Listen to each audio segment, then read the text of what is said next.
अशी चमचमीत व झटकन होणारी पावभाजी करण्यासाठी मी प्रथम कुकरमध्ये तेल तापवून घेतलं. त्यावर ठेचलेले लसूण व जिरं परतवून घ्यायचं. यानंतर जाड चिरलेला कांदा व बारीक चिरलेली टोमॅटो व सिमला मिरची परतवून घ्यायची. त्यावर हळद व बारीक चिरलेलं बीट, आवडीनुसार पावभाजी मसाला, थोडंसं लाल तिखट, चवीनुसार मीठ घालून छान एकजीव करायचं. यावर मटार व चिरलेला बटाटा घालून छान परतवून घ्यायचं. त्यावर फ्लॉवरचे तुकडे घालायचे व 1.5 ते 2 ग्लास पाणी घालून सर्व एकजीव करायचं व 4 ते 5 शिट्या करून घ्यायच्या.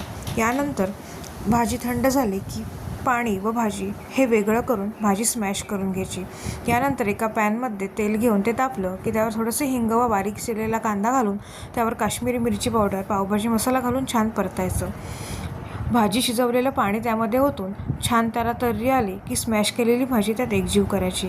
यानंतर चवीनुसार मीठ, चवीनुसार बटर, पावभाजी मसाला, कसुरी मेथी, बारीक चिरलेली कोथिंबीर घालून छान एकजीव करून घ्यायचं. स्वादिष्ट व झटपट अशी चमचमीत पावभाजी तयार होते. अशी एकदा नक्की करा व आवडली असल्यास आपल्या चॅनलला फॉलो, लाईक व सबस्क्राईब करायला विसरू नका. धन्यवाद. अशी चमचमीत व झटकन होणारी पावभाजी करण्यासाठी मी प्रथम कुकरमध्ये तेल तापवून घेतलं. त्यावर ठेचलेले लसूण व जिरं परतवून घ्यायचं. यानंतर जाड चिरलेला कांदा व बारीक चिरलेली टोमॅटो व सिमला मिरची परतवून घ्यायची. त्यावर हळद व बारीक चिरलेलं बीट, आवडीनुसार पावभाजी मसाला, थोडंसं लाल तिखट, चवीनुसार मीठ घालून छान एकजीव करायचं. यावर मटार व चिरलेला बटाटा घालून छान परतवून घ्यायचं. त्यावर फ्लॉवरचे तुकडे घालायचे व 1.5 ते 2 ग्लास पाणी घालून सर्व एकजीव करायचं व 4 ते 5 शिट्या करून घ्यायच्या.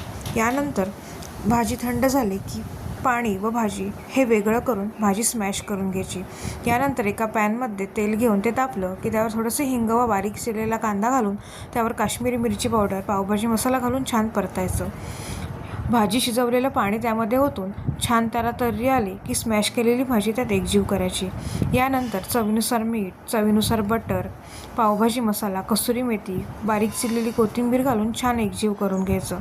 स्वादिष्ट व झटपट अशी चमचमीत पावभाजी तयार होते. अशी एकदा नक्की करा व आवडली असल्यास आपल्या चॅनलला फॉलो, लाईक व सबस्क्राईब करायला विसरू नका. धन्यवाद.